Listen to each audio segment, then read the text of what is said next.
Obrigada, Leão. Você viu no bloco anterior que o teste do bafômetro está mais rígido. Quem vai conversar com a gente e explicar quais são as mudanças na nova lei é o Dirceu Rodrigues Alves Júnior. Ele é diretor de comunicação da Associação Brasileira de Medicina de Tráfego e chefe do Departamento de Medicina de Tráfego Ocupacional.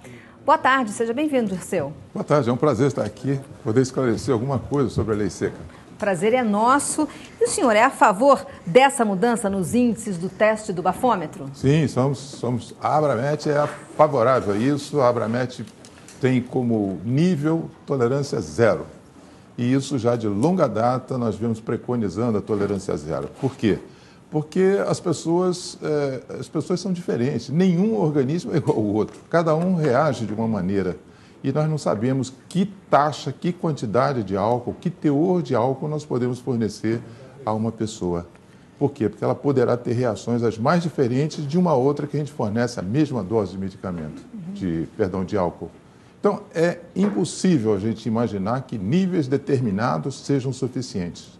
Então, tolerância zero para a bebida alcoólica. O senhor acredita numa mudança de comportamento das pessoas depois dessa lei ter ficado mais rígida? Sim, a rigidez da lei é importantíssima, né? Em termos de pagamento, de multa. Isso é coisa muito importante. A multa, o recolhimento da carta, a prisão, isso é excelente. Mas isso é uma ação a curto prazo, né? A curto prazo, realmente, a gente precisa de uma fiscalização efetiva, né? E nós estamos falando de fiscalização efetiva, não é no Rio e São Paulo, é no país, né? É no norte, nordeste do Brasil, onde o índice de álcool, o teor alcoólico é ingerido em grande quantidade e o que predomina é a cachaça. E lá nós não vemos nenhum levantamento, nenhuma blitz com o intuito de conter isso aí. Então, a curto prazo, a fiscalização e a punição, eu acho que é suficiente. Mas, a longo prazo, nós temos que mudar essa cultura do brasileiro com relação à mobilidade. Precisamos dar ênfase a essas coisas e ensinar a criança, desde os 5 aos 18 anos, tudo aquilo que é importante em termos dela saber se defender no trânsito, quer como pedestre, como motorista, como caminhoneiro, etc. Se a gente chegar aos 18 anos com uma cultura diferente, ele não quer o carro para dar uma corrida, para fazer um pega. Ele está maduro, ele conhece os riscos. Ele sabe que o carro derrapa, capota, que isso, aquilo, todas as leis da física atuam sobre esse carro. Então, é uma maneira da gente fazer ele chegar maduro aos 18 anos e aí fazer um curso de formação de condutores condizente. Não esse curso que a gente faz de aprender a dirigir a 30, 40 km por hora, subir uma ladeira, não deixar o veículo descer, ou então fazer uma baliza, fazer um estacionamento e a gente recebe a carta. Não é aí. Nós precisamos de coisas mais. Isso aí é o básico que a gente precisa. Precisamos acrescentar aí coisas importantes, como é a utilização de simuladores para a gente simular todas as situações adversas que a gente vai encontrar no trânsito. Como andar na chuva, como andar na rodovia, como andar na estrada, como andar, sabe? Sim. Todas as ações complicadas do trânsito, até a direção defensiva ser aplicada nesses simuladores. E depois dos simuladores, bem treinado nos simuladores, ele ir para uma pista própria e nessa pista própria ele colocar em prática tudo aquilo que foi aprendido nos simuladores. Até porque a gente sabe que essas blitzes são pontuais e temporárias e tal, né? Vão acabar. E aí, como é que a gente faz para poder ter esse controle sem a ajuda de policiais ou de fiscais e tal, né? Não vamos ter. Infelizmente, não temos. E sumiu as blitzes, está todo mundo tomando álcool. Agora mesmo, no carnaval, vai ser uma fartura de álcool e motoristas rodando pela cidade. As blitzes vão ser poucas, porque não existe gente suficiente, recursos humanos suficientes das polícias estaduais ou até de municipais para poderem atuar no país que tem 200 milhões de habitantes. O senhor tem dados que digam quantos motoristas existem no Brasil? Quantos fazem uso do álcool na direção? Olha, nós temos 60 milhões de carteiras nacionais de habilitação. Significa que temos 60 milhões de motoristas. Os motoristas rodoviários, né, que são aqueles que circulam aí pelas estradas, fazem o percurso do país, esses indivíduos, 54% fazem uso da bebida alcoólica. Nossa. E em termos de motorista 54%? geral, 54%. Barbaridade. E em termos gerais, dos 60 milhões de motoristas, nós sabemos que 73% usam o álcool. Nossa. De maneira social, né? Saiu para o restaurante, tomou um vinho, né? E também, dentro desses indivíduos, nós temos 13% a 17% de indivíduos dependentes do álcool. Nossa. Então, nós estamos aí com uma situação difícil para controle, para a fiscalização realmente atingir todos, né?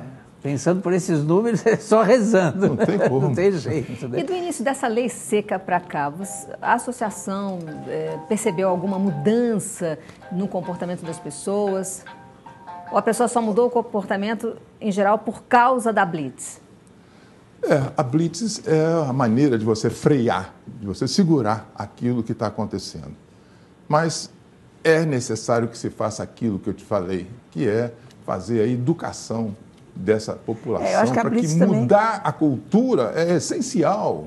Chegar numa determinada idade conhecendo os riscos daquilo, os perigos, respeitando, tendo a gentileza no trânsito, o que hoje não acontece. Hoje um quer matar o outro no trânsito. Claro. A fúria no trânsito uma ida, grande. por exemplo, a um hospital para ver os efeitos do álcool, não só em quem dirige, né, mas o que a pessoa provoca num acidente, uma pessoa que está andando na calçada.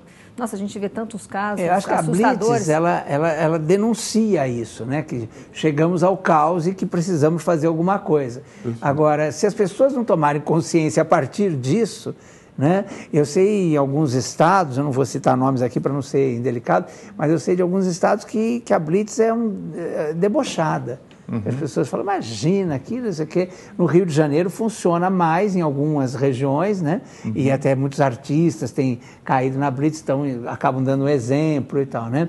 Mostra assim que qualquer pessoa pode cair, né? Perfeito. Agora, eu acho que seria a mesma coisa da conscientização, né?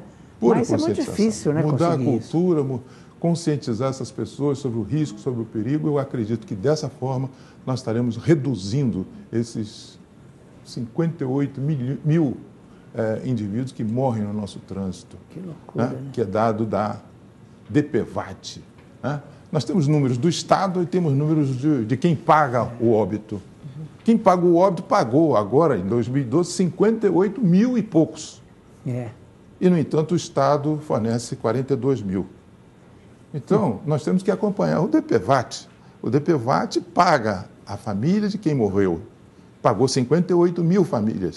Nossa. Então, nós temos que acreditar que, em vez de nós reduzirmos o número de óbitos, nós estamos crescendo, quando, na realidade, a proposta da Organização das Nações Unidas era reduzir em 50% nessa década, de 2011 a 2020.